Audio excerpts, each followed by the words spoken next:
We are glad that you're here to join us for this very important program. Again, dedicating it to comrade brother Arimu from Nigeria, whose life was taken from him a week ago today in a very suspicious accident. And we are supporting our comrades on the ground, attempting to find out what happened to our brother and why his life was taken away. So glad that you're here. And we want to give, again, as always, concrete love and support to the indigenous people of the Western Hemisphere. I had the opportunity yesterday to go out and do a speaking engagement in front of several hundred people. It was some youthful organizers who had attended the so-called No Kings demonstration here in Sacramento. They had at least 10 or 11,000 people at that. And what these organizers did is at the end of that, they rallied people to march with them, and they marched a few feet away. And there are about at least 500, 600 people that engaged in this march. And then they had a more radical gathering of which they had previously asked me to come and speak. So I didn't attend the No Kings March, but I did go out and talk to a bunch of people. And of course, as you can imagine, even with 500 or 600 people, there were quite a few African youth there. So I talked to them about the All African People's Revolutionary Party, and got follow-up information from them, and we'll be talking to them this week about that, and talk to other non-African people about getting engaged in organization, and we'll be talking to them about that this week. That is the work. That is the work of a revolutionary organizer every day. And so we continue to do it all the time. And that's what separates us from, people out here that are saying, well, that's not our concern. So we not even paying attention to that march. Anywhere that people are that we can reach. And you won't get 10,000 people together in any city like this that has a large, diverse ethnic population. You don't get 10,000 people there, and there's not Africans that are there. There's not indigenous people that were there. There were plenty of all of these communities there. There's not Asian people that are there. All of these folks are there. So we talked about that, and I'm saying that now because on the little march over to the location, the people started chanting, "Whose streets are streets?" So when I did my presentation, I told them, like, I know you all have great intentions. I know the people that organize this section of it, I know they have great intentions, but y'all can't be saying whose streets are streets. These aren't your streets. These are the streets of the indigenous people of the Western Hemisphere. And everybody cheered. I'm like, so you got to, use today as a learning opportunity. I'm not criticizing, I'm not calling you out. I'm just saying you can't be saying stuff like that. You say if you want to build a anti-colonial struggle, that kind of stuff has to go. Calling yourself an American has to go. All of that has to go. And people agreed. And I got at least 20 people I talked to that want to follow up. So we'll see what happens. A lot of good work comes out of this type of approach.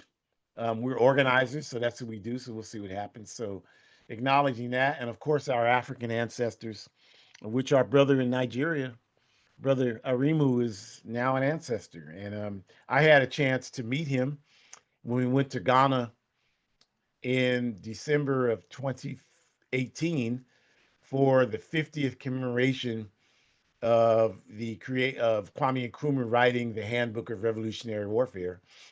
And he was there with a large contingent from the Amilcar Cabral Ideological School in Nigeria. There are a number of Pan-African formations that came there to commemorate the handbook, and just really was impressed with the commitment, the dedication, and the passion of the brother. And I know that's a great loss to our comrade family in Nigeria. So we want them to know, as I've communicated with a number of them already, we are of course with them, whatever they need. They are a part of our family. We are a part of their family. We are one people all over the planet Earth, and we are fighting for one objective, one unified socialist Africa. So we do our brief introductions as always, just to further illustrate that point. Our Ancestors' Voices. This program is sponsored every week by the All African People's Revolutionary Party, the AAPRP, which is a revolutionary independent mass Pan-African political party that is based in Africa. We talked about our objective already, Pan-Africanism. We defined it already, one unified socialist Africa. That's what we're fighting for. And our work to achieve that is outlined in Kwame Nkrumah's Handbook of Revolutionary Warfare. We've talked about that already today. And this program is sponsored each week, same time, same place, same platforms, except for TikTok. Trying to live stream on TikTok, and they won't let us. They have a form you fill out, and you fill that out to uh, give them all the information, and then they'll get back to you once they approve you. And I've done it twice, and they've rejected us both times. So, we look at that kind of stuff. I see that as a compliment, right? Because I care as much about them as they care about us. We're just trying to get the word out. But when people respond like that, that tells me that I know that we're doing something right. This page has thousands of followers. So I know that we're doing something right, and we continue to grow. And we ask you to continue to tell people about this program. Let them know so that they can tune in. Someone told me this week that it was their favorite thing to do as it related to political involvement, because there are a ton of podcasts out here that interview people, and those are great. We have a number of them in the party that happen. They're great. But what this person told me is that yours is the only one I know of from a Pan African perspective that provides education and information, gives history, and does all those things. So I really appreciated hearing that, because you never know. There are some people that give positive feedback, but mostly you hear the negative. So that was great, and we will continue to do that. Myself and Shakura, who of course is my biological and ideological daughter, and is now Dr. Shakura Umi. So to get us started, I'll turn it over to Dr. Umi. Thank you, Baba Jama. Appreciate you. Greetings, everyone. So, we are focusing on the work that is happening at home for Mother Africa today. And so, we start by talking about what does Africa as a primary mean? What does that look like in terms of it being a means for so many people around the world? And so, we can start by thinking about how, regardless of where we live as African people, a lot of people get hung up when we say African. So, just to be clear, we are referring to anyone who descends from the continent, whether you know it or not. We are talking to you, right? You might have colonized yourself to be known as Black. You might even consider yourself an African American. We are still talking to you when we say this message today. And so, even thinking about, regardless of where we live as African people, or even of African descent, we recognize Africa is centered in our liberation efforts. And you have to recognize that, because everything that has happened to us has been a product and an outcome of the exploitation of what has and is still happening on the continent. The same argument could be applied to what is happening with the indigenous people of the Western Hemisphere. Same argument for the Palestinian struggle. Same argument for our Asian descent comrades, those who have been colonized, but also those who have had their land stolen or had some other form of exploitation, resources stolen. We even think about our Irish comrades and their colonization impacts, right? And so, with Africa being our center, we understand that because of the exploitation of the continent, that in addition to African ancestors being abducted, has contributed greatly to the position that we find ourselves in today. And then you could, add on top of that and look at other systems of oppression, institutionalized systems, what that looks like, and how we have come to really process that, but also how we have come to propagandize and promote it to some extent, right? Because I think for a lot of us, we're not really clear how these systems hurt or harm us.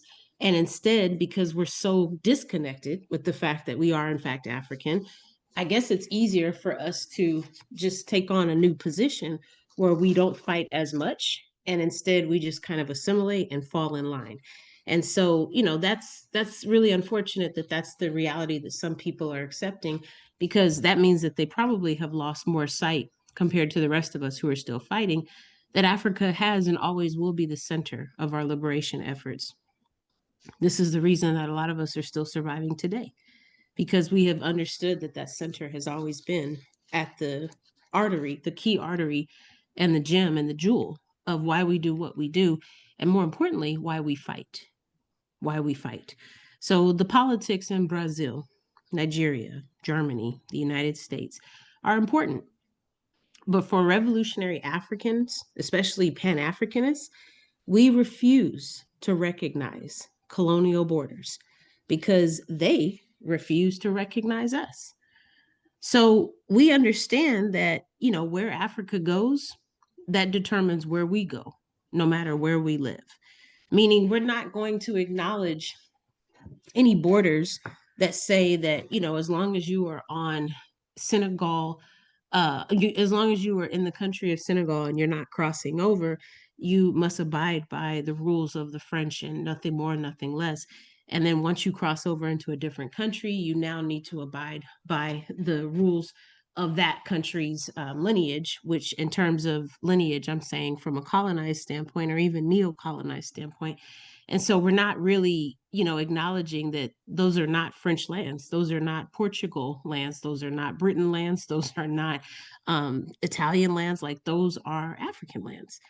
And even though the Italians and the French and the British and the Portuguese have colonized them, that doesn't mean that we can now recognize that. We should continue to resist that. And we should continue to resist what the dominant powers have been doing over time, because we know that they're not in control ultimately. The people are. And it's because the people have been fighting and because the people will continue to fight. This is why those dominant powers are working so hard to continue to be in control. The minute that we give up, then we yield and give them more of an opportunity to win. And we're not going to do that. So we have to continue to acknowledge that it's because of our persistence, it's because of our resilience, it's because of our ability to understand that we deserve a better world. It's because of our ability to understand that we deserve control of our land and resources. I mean, that's pretty simplistic. That's not really asking for a lot.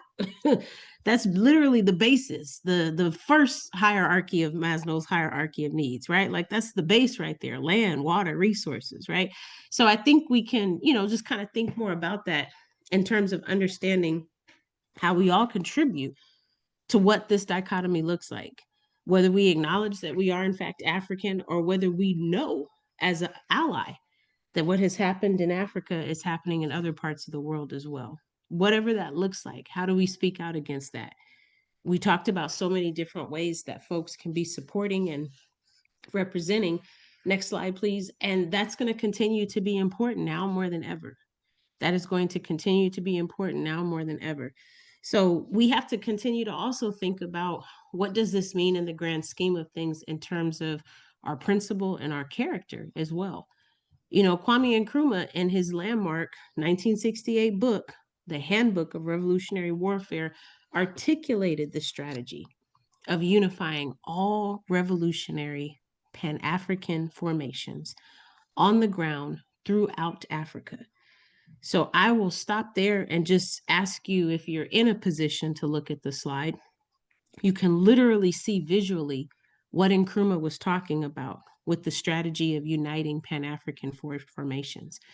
He was talking about how, through the Handbook of Revolutionary Warfare, we learned that we should be connecting any Pan-African organization within the African continent with another Pan African organization, so that we can continue to think about how they have similar interests, how they have similar work that they are doing, and how we are in a position to study that work, to duplicate it, and to replicate it in other areas where Pan African formations may not already exist. For example, you see the if you look on the bottom left, you see the PAC, so the Pan African Congress, and then you see the arrow is connected to the All African People's Revolutionary Party. You see some arrows that are going to the Handbook of Revolutionary Warfare, and we even have another arrow going to the Pan African Union. We've got our comrades with the PAIGC, the Independent Party of Guinea-Bissau. We've also got the Azapo organization, the Azanian People's organization. And so we've got some different examples here. There's more, but we have different examples here of how all of this is connected. You always hear us talk on the last slide about the book sales that we are trying to raise money for the Thomas Sankara Center in Burkina Faso, our comrades who are there doing the work. But recently, Baba Ajamu told me that we have actually been able to open up another location in Niger because of how successful not only our sales are going, but also because the work needs to be expanding, right? And so this is exactly what we're talking about in terms of unifying these Pan-African organizations and Pan-African formations. And we do this, you all, because we don't necessarily believe that every single African person on the continent or otherwise needs to join the All African People's Revolutionary Party. In fact, we have never insisted on that. And we say that pretty much every seminar. We do, however, expect that all African people to join some organization that is working for justice. And if you are on the continent and you live in an area where there is not already a All African People's Revolutionary Party chapter, that does not have to be the end of your Pan African formation. You can start your own organization. You can join another organization that has shared common interest as the All African People's Revolutionary Party, such as the PAIGC, such as AZAPO, depending on where your location and your region is. And if you are not on the continent, then you can do some research on these organizations. You can learn more about the work that these organizations are doing, and you can spread word for other people to at least learn about these organizations, because these organizations are doing work every single day. I would argue in much harsher conditions than those of us who are not on the continent find ourselves in, because of the fact that they don't have as many resources, they don't have as much privilege, and they don't have as much opportunity to necessarily change their motives. This is why we have to continue to do the work where we are so that we can further support them. For some of us, that might look like actually traveling to the continent. For others, it might look like doing work from another location until we can get to the continent to do that work. For others, it might look like amplifying and promoting these organizations just so people know who they are and what they're doing. Even if they never have an opportunity to go to Africa, you should still know what work is being done. Just like you should know what work is being done to save and to resist and to protect Palestine. You should know what work is being done to save and resist and to protect Ireland. You should know what work is being done to save and resist and protect the indigenous people of the Western Hemisphere and their land, right? Like we should know what's happening because we're talking about these things. So we should have information to couple with what is going on with these groups of people so that we can be in a better position to stand with them, to fight with them, but more importantly, to learn more about the issues that are taking place.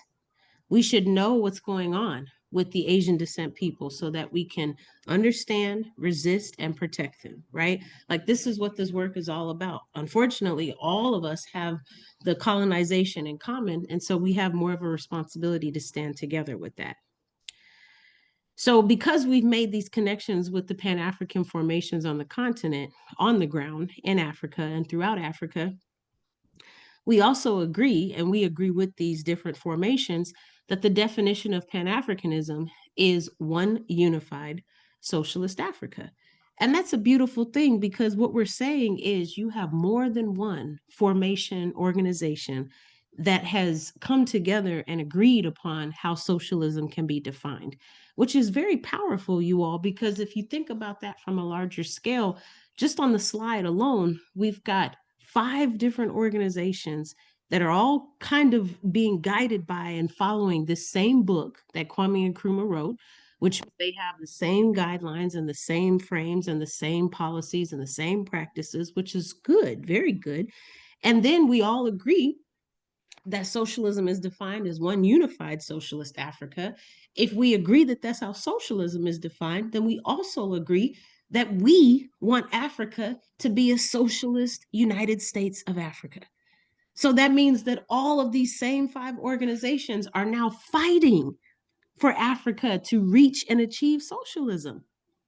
So we are coming to you from the All African People's Revolutionary Party, yes. But what you may not understand is that there might be seminars and podcasts that are done by the PAIGC or by Azapo, and maybe you just haven't had access to find them yet. Maybe they're not on Spotify currently. Maybe you can't find them on YouTube. But that doesn't mean that they're not doing the work to get their organizations out there. And because we are doing this seminar, you're able to learn about the union that has been created. You're able to learn about the overlap in work that is being created. You're able to learn firsthand about what these folks are doing and why it's important to understand just how serious this work is. Because there are people whose lives are at stake, you all. And what makes it even more humbling is I think about Africans who are on the continent. Maybe they're members of Azapo and Azania. Maybe they're members of the Independent Party of Guinea Bissau and they're a part of the PAIGC. Maybe they're a part of the Pan African Congress Organization. But nonetheless, they are fighting every single day for you and you and I are tuning in from a completely different part of the world. They've never met us, they don't know our names, they just know that this work is important and it's going to impact us. So that's why they get up every day and they put their lives on the line, even though their offices are being bombed and even though they are being harassed by police officers. You just heard about the comrade who was murdered walking in the street, right? So we understand that this work is brutal and dangerous, but these comrades are putting their lives on the line every single day for us, you all. So this is another reason why it's important to know what they're doing. This is why it's important to have these conversations and to talk to other people because not many people even understand just how advanced or rich Africa is. And they're certainly not going to understand how people are fighting every day to protect the advancements and the richness because all we see is what propaganda and media has taught us. And we all know that we can't trust that. So we need to think more critically about what that looks like.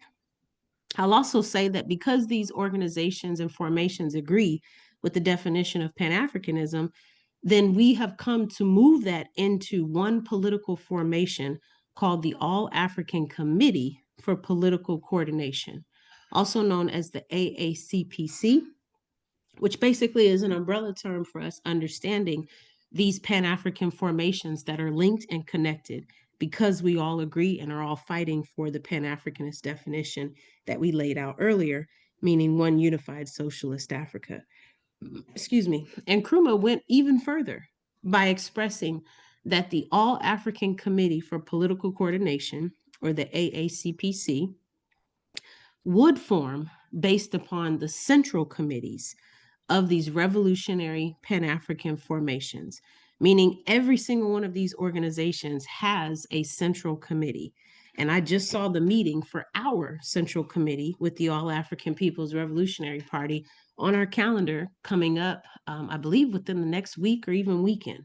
So it's really exciting to kind of talk about this and to frame it because that means that we have comrades that are connecting from different organizations or formations, if you will, that are all a part of the central committee, and they should all be communicating and in conversation with each other based on their Pan African formations. And this also means that we understand and have communicated that the All African Committee for Political Coordination, the body, would then become the All African People's Revolutionary Party and the All African People's Revolutionary Army. So we have this body that is being built based on the formations and the same definition of socialism and, excuse me, the same definition of Pan Africanism, but also understanding that this All African Committee for Political Coordination is progressing and advancing into the All African People's Revolutionary Party, as well as the All African People's Revolutionary Army, and just understanding how there's these different layers. So going from the All African Committee for Political Coordination to understanding that we're connecting our central committees to be in conversation with one another, to work together, to establish events and programs, to create um, different events that can address housing issues, that can address, income, that can address gender equities and the social revolution, and then advancing that to become the All African People's Revolutionary Party, as well as the All African People's Revolutionary Army. And I'm sure that Baba Ajamu will not only continue to explain this, but also elaborate more. But this is so exciting, you all, because this is why, I'm very confident when I say, we are doing the work. This is what I mean when I say that. And it's very humbling to be a part of something like this because you can see firsthand how it not only is making a difference, but how you as an individual can contribute to something bigger and greater than yourself. The amount of humility that it takes to really understand and accept that is mind blowing. And that's how you know that it's important for you to contribute because we all have a part to play in this. Ashe. Ashe, Obrigada, Asante Sana, Madasi, thank you. One very important correction, Shakur, that I have to make is in Burkina Faso and Niger, we're not selling books. That's not what's happening. What's happening is a program called Burkina Books, and what that program is in both countries is it's a organized campaign to bring revolutionary books into those countries. If you anyone who has been to Africa, you know that if you think about it, if you understand like how expensive it is to ship books, for example, if you take a basic 200-page book, hard copy book, soft copy, paperback, and you mail it to Africa, it's going to cost you hundreds of dollars to mail that one book. That's how expensive shipping is. And so, if you think about it like that, what entities can afford to ship large numbers of books anywhere? And the only entities that would be able to do that are primarily these colonial religious organizations, the Church of Latter-day Saints, the Mormons, all of these Christian mercenary I call them mercenaries because that's what they are, but missionary groups.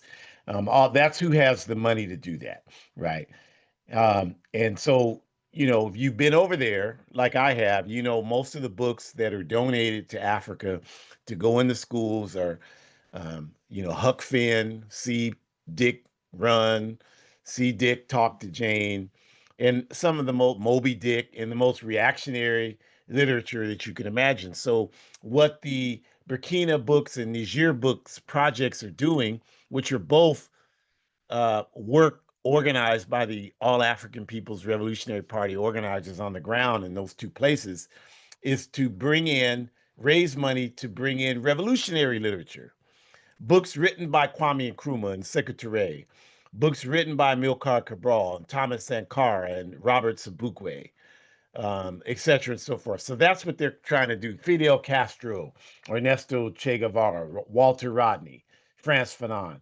That's what they're doing. So they're not selling books. They're trying to get people to sponsor their work to bring in books to those countries so that we can have revolutionary political education in Niger and Burkina Faso. And so we'll talk more about that work in just a moment. But what we want to do for the remaining 30 minutes of this program is just bring attention to you about some of this work on the ground throughout Africa. And we're going to highlight a couple of regions. First, we'll talk about Guinea Bissau. And Guinea Bissau, as Shakur mentioned, the African Party for the Independence of Guinea Bissau, the PAIGC, is a revolutionary Pan African formation on the ground that was founded by Milcar Cabral in 1956. And the PAIGC has a long history of revolutionary Pan African work. They were formed and they did their staging work in Guinea, Conakry, the home of the Democratic Party of Guinea, which is another one of these Pan African formations, could easily have had their logo on the previous page as well. They staged that there in Guinea to fight the anti-colonial war against the Portuguese. And PAIGC ran the Portuguese, of course, out of Guinea-Bissau. We have APRP cadre who have done tireless work becoming key organizers within the PAIGC. And today, some of those organizers hold leadership positions within both parties, the PAIGC and the AAPRP. And this is, of course, in the vision that Nkrumah talked about. So you see the picture there is a PAIGC gathering in Guinea-Bissau. And we have our brother Imani, for example, in the green shirt, who is on the Central Committee of the All African People's Revolutionary Party and the Central Committee of the African Party for the Independence of Guinea-Bissau. So this is what we're talking about. And that's a typical PAIGC gathering. When I was there, the picture on the bottom is me at PAIGC headquarters in their main meeting room in 2023 when we had the Congress meeting there. And we went to sessions like that all over the country where there were hundreds, even thousands of people who greeted us. And so this speaks to the work on the ground that the PAIGC does. And because of that, they're being viciously assaulted by the forces of imperialism and neocolonialism today in Guinea Bissau. And due to this uncompromising Pan African work that they do, neocolonialism, and remember, if you don't know what that is, we've done plenty of workshops on it. So I encourage you to check it out. It just means that the colonizers are not physically there. They're not physically in Guinea-Bissau anymore, but they before they left, they set up mechanisms that ensured that their interests would still be carried out, even though African people sit in the visibility positions in Guinea-Bissau now. One of those people would be Mbalo, who's the current so-called president of Guinea-Bissau. And this is what we're talking about. PAIGC organizers constantly arrested, harassed, beaten. Their headquarters, where I'm standing in the picture there, raided by police in any attempt to invalidate the PAIGC, because as the picture on the top shows you, the PAIGC is doing the work and has the popular support in Guinea-Bissau. And so when they had national elections in 2023, the PAIGC engaged in those elections because the elections serve as a barometer. First, if you, in most of Africa, if you participate in elections, that enables you to receive financing funds. And most of these independent political parties don't have a lot of resources. So it's tactically helpful for them to do that. And then, second, it gives you a good gauge of your popularity. So the PAIGC ran in those elections. And in the National Assembly, which is the legislature in Guinea-Bissau, the PAIGC won a dominant number of the seats in that election in 2023. And comrade brother Domingos Piera, the president of the PAIGC, won the presidential election. And this was validated by all of the international observers who came to Guinea-Bissau to observe the election process across the country. But Mbalo, who again is an agent for imperialism and neocolonialism, is a puppet for Portugal and France and Belgium, Britain, United Snakes of America, Zionist Israel.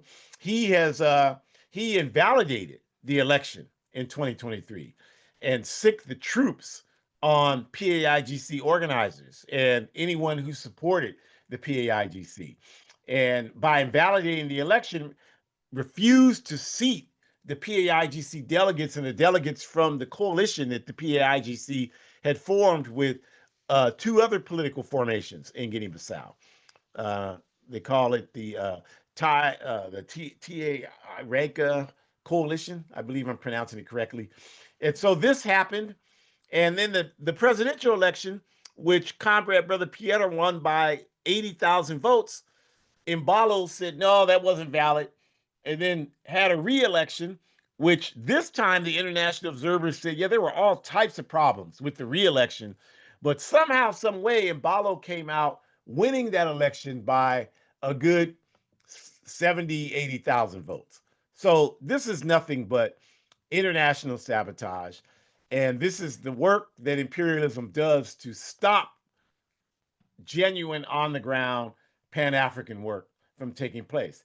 So that's what's meant when it says today, neo colonialist puppet Mbalo continues to work in the interests of imperialism by banning the PAIGC's participation in the upcoming elections, because that's what he most recently did a week or two ago, is decree that the PAIGC could not participate in the election. But the thing about that you have to think, if you don't know anything about the PAIGC or what's happening in Guinea-Bissau, what you need to think about is if you're no threat, if I'm doing all the right things and you're not, I don't have to ban you from participating. I would want you to participate so that I could show the people that you're a fraud.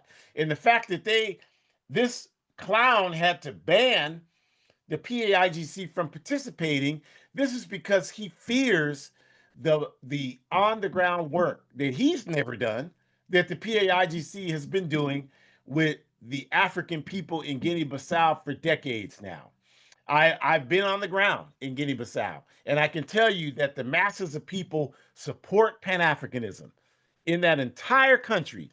It's one of the most politicized countries in Africa I've ever been to, and I've been to a number of them doing this work. And so this is what they're afraid of, right? And that's why they banned the PAIGC, but they are not going to stop the efforts of the PAIGC to build up its unity and to become an essential part of this All African Committee for Political Coordination that Nkrumah talked about in the handbook, to intensify its work with the All African People's Revolutionary Party to become one in that formation. And they're doing that. You know, it frightened the hell out of them when we were there a couple of years ago, just a couple of years ago, when they made us PAIGC members. And when I got in the airport and returned back, they stopped me. They wanted to know. They asked me questions about that. The authorities, like, well, what were you here for? And why were you here? And I told them I just like the food. That's why I came over. You know, I just like the food and walking around talking to people. And they were like, well, what did you attend? What meetings? They were asking me. And the woman asking me spoke a better English than I did, which tells me she was definitely not from Guinea-Bissau. And if she was, she'd been removed and been trained by, Western countries. And, I just played dumb. I learned from my ancestors on the slave plantation. That's an effective tactic to use. So this is what they're doing to the PAIGC in Guinea-Bissau. But our comrades there will not be swayed, will not be bothered, and we will have the PAIGC will come to victory in Guinea-Bissau. And then we want to transition to Burkina Faso. This past week, we've had the Pan-African International Festival of Nguka that took place, or FIPAN. And FIPAN is an annual conference that takes place, and it takes place in different locations. And the purpose of it is to engage African youth from all over the world in coming together to strategize on how we can achieve Pan Africanism. And of course, for the All African People's Revolutionary Party and all of the All African Committee for Political Coordination type formations, like the PAIGC from Guinea Bissau, like the Democratic Party from Guinea, like the Pan African Union of Sierra Leone, the Amilcar Cabral Ideological School of Nigeria, etc., etc., etc.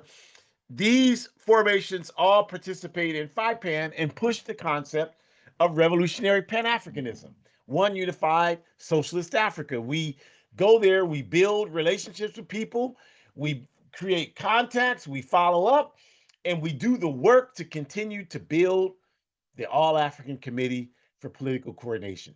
So that conference has been taking place, like I said, in Ouagadougou, Burkina Faso. Our organizers on the ground there and throughout Africa participated. We had large uh, numbers of people affiliated with these All African Committee for Political Coordination political parties, from the Democratic Party of Guinea, the PAIGC in Guinea Bissau, like I said, Niger, Burkina Faso. We had organizers from the APRP here in the US that attended FIPAN. And this is happening. This is the type of on the ground work that we are engaged in, you all, that's happening on the ground in Africa. There in the top picture on the left, you can see someone in the picture who has a shirt on that has, the logo of the All African People's Revolutionary Party in the meeting. All the pictures show a lot of that. Our presence was very wide there at that conference and very highly felt. And so this is how you build capacity. You all, this is how that happens.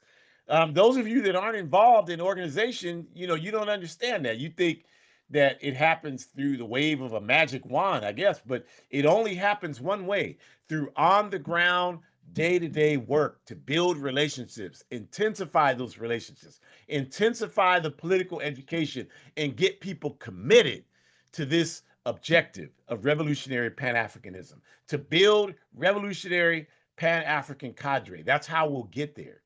And so the picture in the middle at the Five Pan Conference of Comrade Brother Ahmed Sekou Touré, one of the ideologues for the All African People's Revolutionary Party and one of the greatest Pan Africanists, is that's perfect to have Sekou Touré's picture there because his vision is manifested through the work these youth are doing on the ground throughout Africa, throughout the African world, to bring about this Pan African reality. And if you see that, I mean, if that doesn't inspire you, because people ask me all the time, why have you been in the APRP as long as you have? And we have all the problems in the world. I'm not going to lie to you.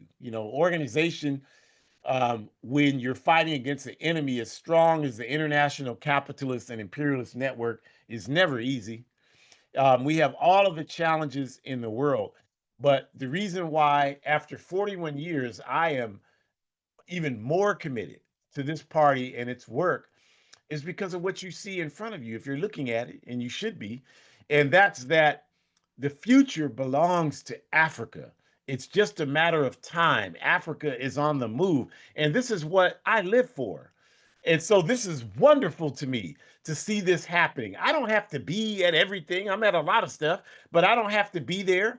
I just had our circle meeting this morning, our cadre circle meeting, and two of the sisters in my circle just returned from Cuba doing solidarity work in support of the Cuban Revolution. And then they had a meeting in Mexico City, and all of the youth were there, and they were talking about how strong the youth were and how the youth are organizing. And I'm like, whatever I can do outside of the way, getting out of their way to help, I'm willing to do that because that's the future of this work. So when you look at that, the only question for you should be, how can you get involved in it?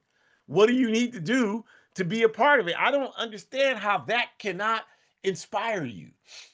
To me, that's the most important thing. These are the most, what I've shown you in the last two slides, this FIPAN conference and what's happening with the PAIGC in Guinea-Bissau, and what I'll show you in a minute that's happening in Burkina Faso and Niger, etc.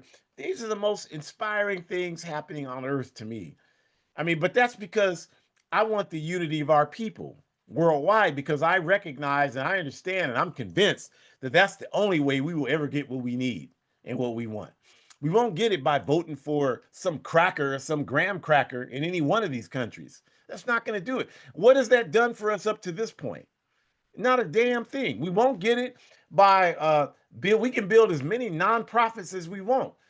We won't get that because freedom and revolution will never come from contributions from corporations and philanthropists. It'll only come from what you see here, from the PAIGC, and what you see from the Democratic Party of Guinea, PAIGC, all of these on the ground formations, APRP, in this FIPAN conference, on the ground, day to day revolutionary work, where you're only committed to one thing, and you only have to answer to one thing: the masses of African people worldwide. That's the only way that we will get what we want.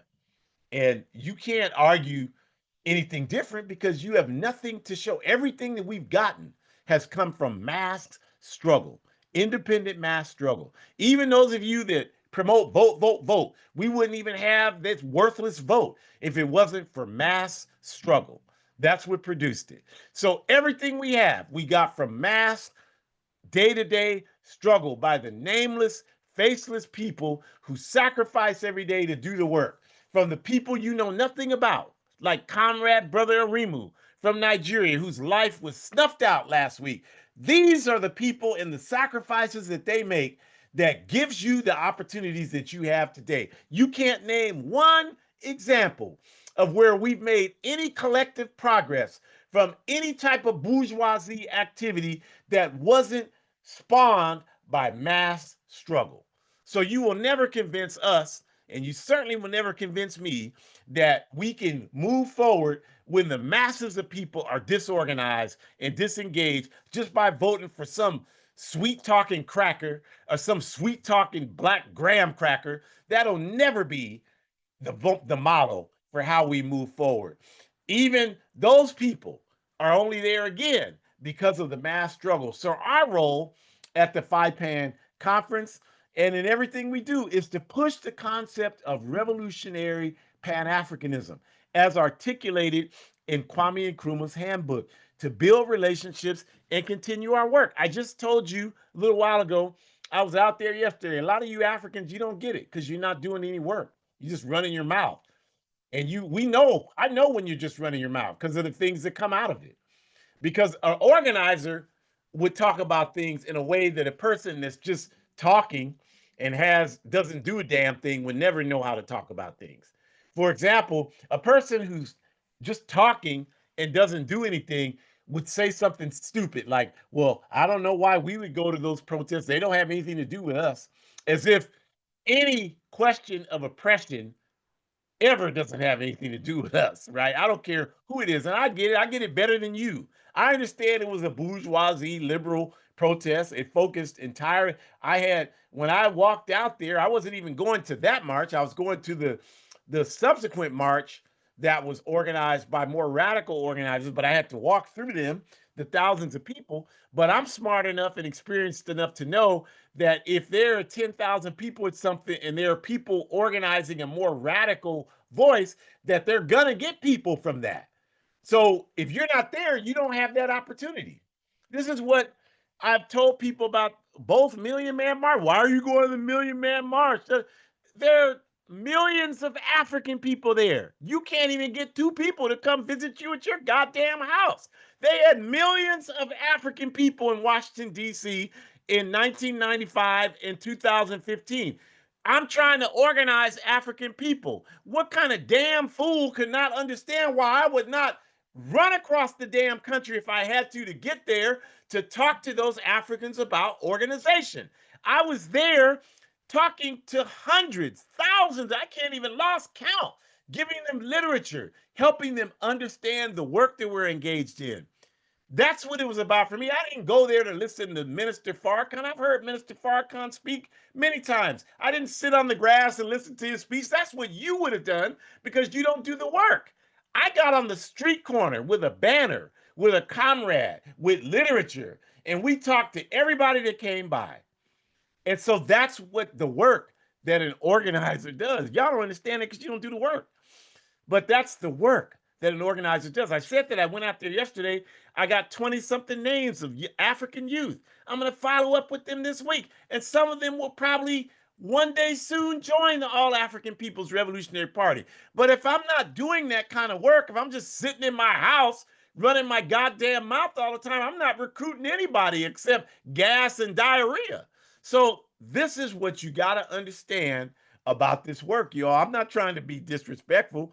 We disrespect ourselves with how silly we act all the time. We're trying to tell the truth that we got to understand the importance of doing this work.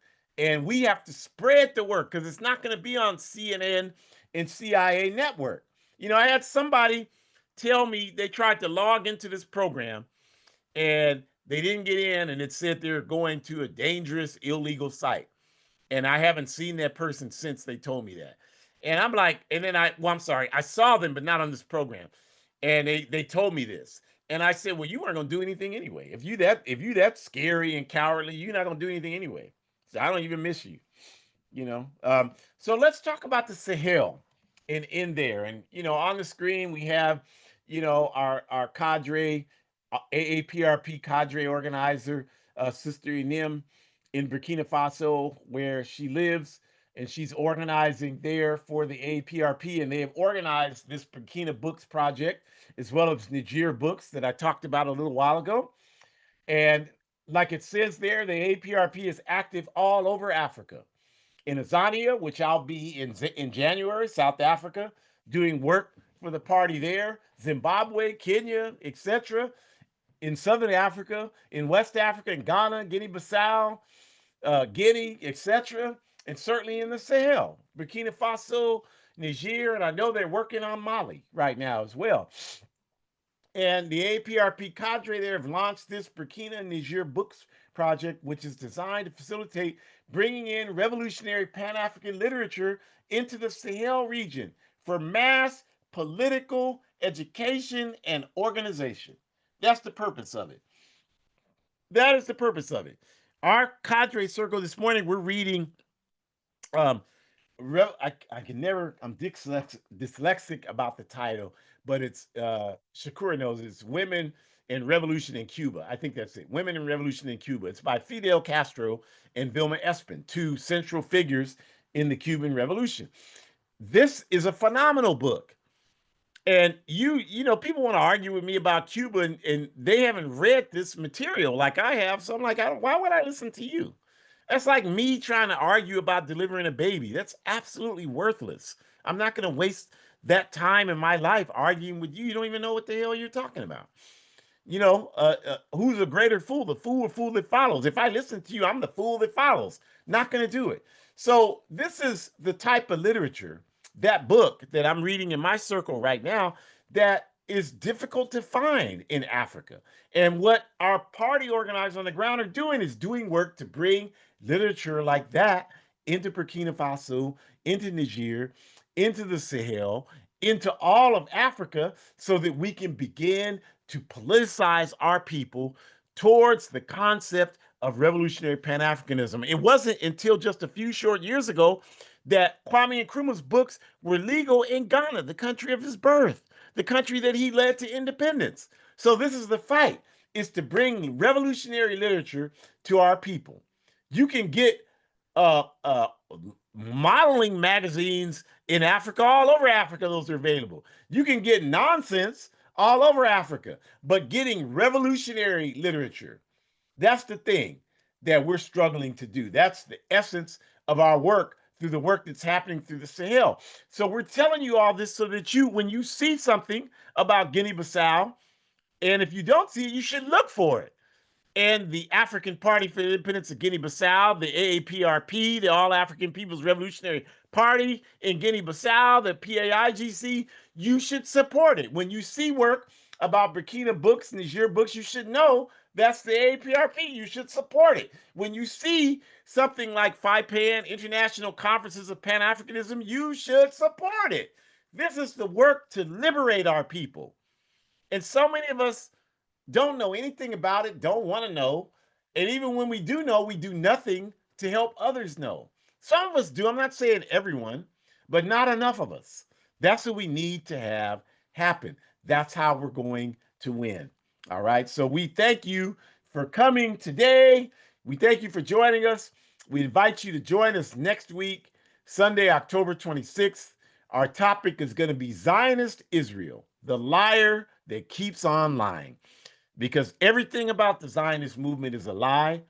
And if you tune in next week, you're going to find out some core essentials that propagate their lie. And we're sick of these lies. We're here to tell the truth.